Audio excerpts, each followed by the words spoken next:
My first memories as a kid haunted me for years.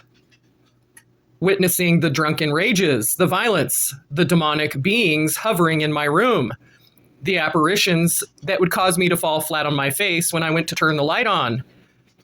Then later, having some type of freak accident where my parents would scream at me and yank me around or twist my ears or just ignore me after I got hurt.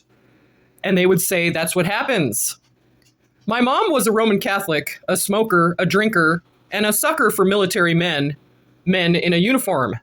She attracted brash, narcissistic, abusive men who liked to drink and talk about themselves and chase women.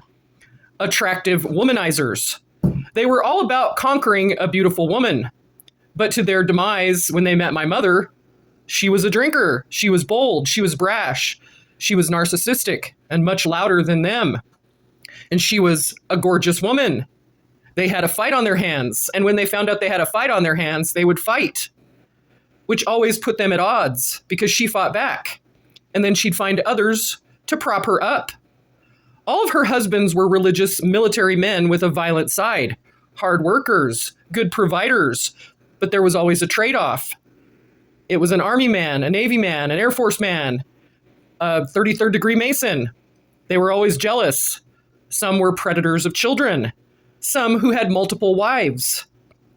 One of her husbands was married to 8 women and was never caught even after he cleaned out her bank account and left her in a motel in Wyoming at Yellowstone National Park. I'll never forget that because her life became uncontrollable. Because everyone around her suffered. Even though she only went to the 8th grade, she had a commanding voice. She always did her hair and makeup, and fingernails were always on fleek. She was dressed in a way that men just couldn't resist her, which was so toxic for us kids. She was a control freak. Her house was always more than clean. You just didn't argue with her, or she would beat you, and then, again, with her words. She had a way with words that made you question your reality, and then if you were around her enough, her perfume lingered in your mind, and she would woo you back into her drunken, abusive, name-calling, poor as me stories, and it would start all over again. Her voice would get stuck in your mind.